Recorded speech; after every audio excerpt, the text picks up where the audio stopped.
So this talk's called We Break to Build Better, and what we're going to go through in terms of topics is what makes hacking ethical, or lack thereof, which is really what I'm going to focus on. Why is hacking important? How is it a positive? What does it do for us? Why is it good?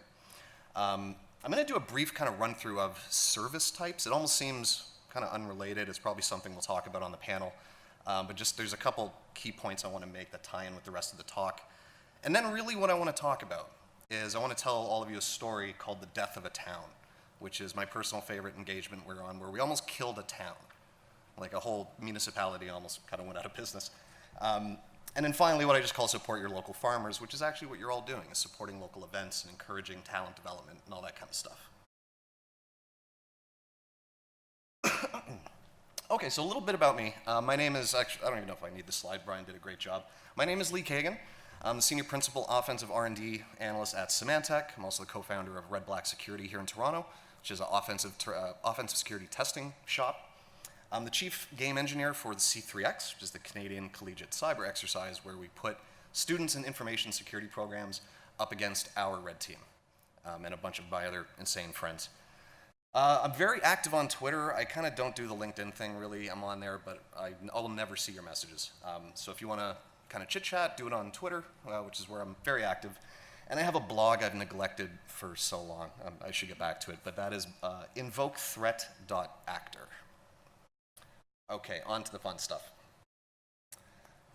I'm going to do my best to not swear a lot. I tend to do that, so if one slips out, I really apologize. I get very passionate about some of these topics, so it's kind of easy for me to get a little heated. I want to take the word ethical out for a minute. And the reason why is I've never been a huge fan of that phrasing, because it implies if I don't say it, I'm being unethical, as if like I'm breaking the law somehow, and I don't really agree with that. So I think it doesn't always help, although I understand why we need it. We all need to be on sort of common ground when we describe things. So every now and then we have these language components that I'm not always crazy about, but it's so much more than just about not breaking the law, right? Bryce touched on some of this stuff where it's the ethics of how you conduct yourself, what you're providing to your customers and your clients in terms of quality and maturity. You are obliged. You know, when lawyers pass the bar, they also have to take sort of an ethical and moral agreement. You know, that there are always going to be these, we know it's not true, but there are always going to be these upstanding people and unbiased and all that kind of stuff. So when you're dealing with security, I think that's very important too, right? I think it's very important to not kind of hold your opinions in, let them out, be honest about what you see. And to be honest with you, lack of ethics happens on both the practitioner side and on the customer side. Let's do a thought experiment. If I want to know what the first kind of word is. You don't have to shout it out, or do it if you want. What comes in your mind after I say PCI compliance? Did I hear horrible? Fair enough. I'm sure we have nothing good to say. But why I say that is a lot of times in our industry, when you're doing something like PCI compliance, it's about just getting past it. Like, let's just get this done. So what I've seen many times is practitioners, like the pen testers, just help you check the box off. They may kind of fudge the facts every now and then. And customers as well, who don't actually care that much about it truly being thoroughly tested. Just help me get past this because we need to be compliant, otherwise they're going to take away our toys. So there's kind of onus on everybody here. It's not just on the hacking side. So why is hacking important?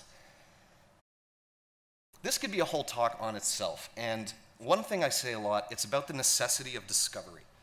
It's important to constantly be in this loop of just needing to know, needing to figure it out. How does that work? How does that work under the hood? What if I do this? If I hit 1, does it break? If I hit 2, does it do this? It's just an obsessive kind of mindset, and it's a healthy channel for it, right? To have anything you can fix on, or fixate on if you're one of those people, I feel like definitely I am, I think it produces really valuable output, especially in terms of securing. It seems almost counterintuitive, like we're going to break your stuff, and that's going to help you get better. But it's true, it does work that way. Just like Bryce said as well, the practice of ethical hacking, by us coming into your organization and beating it up for a little while, we're going to shine a light on more than just the technical pieces. We're going to shine a light on what your process was like to handle the incident, what your process was like to remedy the incident, what your process was like to take the data we gave you and say, here's where the problems were, here's some suggestions how to fix it, and then actually implement those fixes, right? In an adversarial context, meaning actual bad actors coming to knock on your door, I think we can all agree that it's better we find it than them. That seems like a pretty logical way to think. And listen, nobody likes going to the dentist. You know what I mean? I'm gonna come in and I'm be like, hey, you got a cavity, I gotta yank your tooth out. You're not thrilled about it, but trust me, if we get that tooth out now, you're saving yourself headaches way down the road. Awkward silence break. And we're back. Okay, the services. Now there's more than this, but I wanted to make a point really quickly. Now, I have very long-winded descriptions of all these types of things, and I'm just trying to do really short ones, and there's a reason for this. When you think about audit, I think about like home inspectors. Now this is actually in order. I think these should be done in order. That's just my opinion. There's a maturation that needs to happen before you get to the next level. You have to get someone in to review your house before you buy it, because you probably want to know if there's asbestos in the wall or if the roof's going to cave in. So they're going to come in and they're going to audit all these things and say, you know, work on this, right? Then they tell you, great, you implemented all the things. So get a pen test to come in and now check those technical pieces. They're going to try and exploit technical pieces. That's a very important distinction. Red team is supposed to come in and assess the organization, not just the technical pieces. We're going to test your reaction process. We're going to test whether or not we could mess with some documents that might alter the outcome of a merger you're in the middle of, right? We might hunt down certain users and just monitor them for months on end, figuring out what they're up to. So it's about more the organization as a whole. Then you have adversarial engineering, and this is really where it comes into either simulating or emulating. These terms get interchanged, and I think that's incorrect. You may have a very specific threat actor you're worried about. So as Bryce mentioned, something like Symantec, and then there's an actor behind that. So you may say, well, we worked on all these defenses to defend against Symantec malware and the actor behind it. Can you come in and simulate what they do as close as possible to what you can gather about them? Whereas emulating is more about behavior. So we may say, here's a subset of threats or actors or techniques that we're concerned about. Can you sort of emulate that style and that behavior? And then we can put together some intelligence and design a playbook for that. Okay, on to the fun stuff. The death of a town. I think I've told this story before on stage, and it's a long story, so I'm doing sort of the short version. And here is the setup. This was my favorite engagement we ever did. And it was a Canadian company. I have to try really hard to not divulge who this is, because you could almost kind of pick it apart. In their space, they're in manufacturing and a bit of industrial, kind of large-scale factories, warehouses. Their product ships all across the country and into the US. It's probably been in most of your homes at some point, the stuff they make. Very large geographic footprint and also industrial footprint. So they have huge, massive factories all over the place.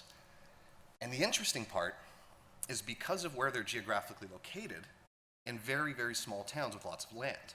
So a lot of the people that live in these towns tend to work at factories. They're economically dependent on one another. That became part of our campaign design. And we knew it was a little dark, but we're like, we're gonna work with this. And we were interested in simulating upon their request. It was just music to my ears to hear an organization ask for this. They basically said, we had top-down buy-in. So we had the VP and president involved in the scoping. That's rare. It's cool as hell, but it's rare. And what they wanted was a doomsday scenario. They said, here, if this happened, I don't think we would be able to recover from it. Do you think you could try and simulate the steps it would take to get there? And we said, sure. Okay, this was quite a few years ago, so I'm gonna try and remember all these details. This is how it all started. We do some reconnaissance, just like Bryce mentioned. We're gathering information publicly about this organization. We're looking at employees, picking a few that might be interested for phishing, building little psychological profiles on them, pretexting, sort of like reading your script for an acting role. Who am I going to become? What am I going to say? Someone asks me where I grew up, I'm going to say this. And then we use that data to build our phishing campaign, right?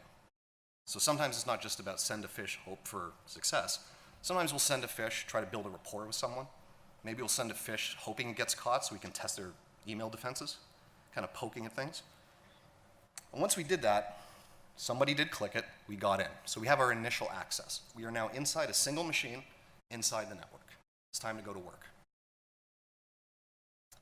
This is where something called post-exploitation actions come in. And on the cyber kill chain, like Bryce was showing, this is really about, now that they're in, we're going to do sort of a little bit more recon from inside the network, figure out, maybe how to exploit this host further, get better privileges, steal some passwords, move to a new machine. That's post-exploitation, okay? So really what we're just trying to do is understand what environment we're in and what kind of the network looks like, stuff like that. This is where we found our first interesting credentials. And this one action that happened within the first hour essentially made it game over already. We had 2 months for this test. We got domain admin credentials in the first hour on the first day. You know what? We all laugh, but this is really common. It really is extremely common. That's why you always hear the story, domain admin in 5 minutes. The reason why it happened is as we were enumerating the network, Windows XP, which is just a really old operating system, was there, and that caught my attention. I'm like, well, this is child's play to break into. Let's just break into it and see what's there. Turned out it was a print server. It was just hosting software to manage their printer. So we're like, all right, maybe there's something on it. We harvest all the passwords on it, and then what we do is we check access rights from a certain user. So we got this user's password, and we go, well, where are they allowed to sign in? And the information we got back was everywhere. I'm like, huh? This can't be right. And it turns out it was a domain administrator who has keys to the kingdom inside a Microsoft Active Directory environment. They can log into anything they want. So what do? Now here's where it gets interesting. It turns out to be a DA. This would be a typical stopgap from a lot of red teams. They go, well, we got DA, so we can do whatever we want, game over. Do you think you've simulated 1 ounce of business impact? No. You've proven that a domain admin shouldn't log into a print server on a machine from 1927. That's all. But we wanted to go further. How do we leverage this access that we have to prove a point? Right? This is where the separation from pen test starts to happen. So we establish a new beachhead. What that means is a place where we're going to operate out from. Because we have domain access, we can kind of pick what machine we want to go to. So because this was a true adversary simulation, there was an active hunt team hunting us down, right? So we go, okay, I'm going to make a bet. They're so busy looking for us elsewhere on the network, they're not watching their own machines. So we migrate into the threat hunters' workstations, as well as the ITS people as well. The reason we did that is not to just be like, oh, that sucks, is to blend in with traffic that they probably would be doing normally, like remotely accessing other stuff or running a command against a large set of computers. We want to do the same thing, so we want to kind of ride their wave. Now this is where the red team, so we had multiple people operating at the same time. Here's where we sort of divide and conquer. I'm like, you're on user hunting. Go hunt down interesting users. You're on looking at documents, finding interesting stuff. You're going to more about the network. So we're sort of dividing our resources, right? We're kind of trying to permeate through the network as much as we can with what we have. So I'm kind of jumping some steps. With our unfettered access, there were 2 servers we got onto where I didn't recognize the software that was running. They had this awesome CCTV system, like across their entire facility, that you could zoom into a license plate from like 200 meters away. So what we did was use that access to watch all the people in the building. Be like, hey, he's going in that room. Okay, I'm just kind of recording that data, sort of like spying on someone. It's really shady. And then we also popped the server that was responsible for the electronic doors, the thing you use your badge for. Now, a lot of pen testers try to clone your badge. They try to get in proximity to you and to clone it. We didn't need to. We could just be like open door 7. So we had that access. So now put those 2 together. We can watch everyone in the building, and we can open doors. So now we can guide a physical asset just into the building, like take a left, okay, wait, someone in there, take a right, going through the door. Pretty cool, right? A little scary too. Then we start popping other servers, the typical stuff. We move into a database server, we steal the database. Move into some application servers, get some source code. Stuff like that. And then we finish off with the president's laptop. His laptop was a mess. It's one of those people that had like 400 icons on the desktop, 72 new folders, that kind of thing. Well, the reason we did that is we ended up finding, we wanted to triage and hunt for keywords through his email, just looking for certain critical pieces of information. We ended up finding like the ATD security PIN code for his house. I'm like, I don't know why this is in your email coming in from your house sitter. Like, PIN code's been changed to 432. I'm like, good to know. Then we move into a machine where I guess the user had just walked away maybe for lunch and left their browser open. And they were logged in to, sorry RBC, but to their BMO corporate banking portal. And they had transfer rights. I think we all get what that means. Now, we didn't do that, otherwise I wouldn't be here right now. But we did simulate it could have happened, right? Then we move into actually two of my most favorite departments to gain information out of. It's not the sexiest looking, but it is valuable. Legal and HR. Oof. You spend some time doing document triage against those two departments, you can bribe the hell out of people. A lot of juicy stuff in there. But then what we wanted to go for happened. Like I said, they manufacture, so they have a lot of industrial control systems. The part of the facility where they do all that stuff is an air-gapped network, meaning it is physically cut off from the rest of the infrastructure in the building. It has no internet access, it's not connected to any other internal network. The only way you get on that network is being physically in the room. So the way we manage this is we watched people, how am I in time? Okay. 3 more minutes, okay, I'm gonna run through this. We watched people who went into the room, figured out where their workstations were, got on their workstations, infected them, waited for them to carry the laptop into the room, and then ran our malware. And then we got to the machines that could basically contaminate the products that go in, like the ingredients, so we could introduce allergens, contaminants, and that would get shipped across the country. Think of the lawsuit on that one. So we ID'd a way in, access to the industrial control panels, did a proof of concept to show we could alter their manufacturing process and effectively destroy it.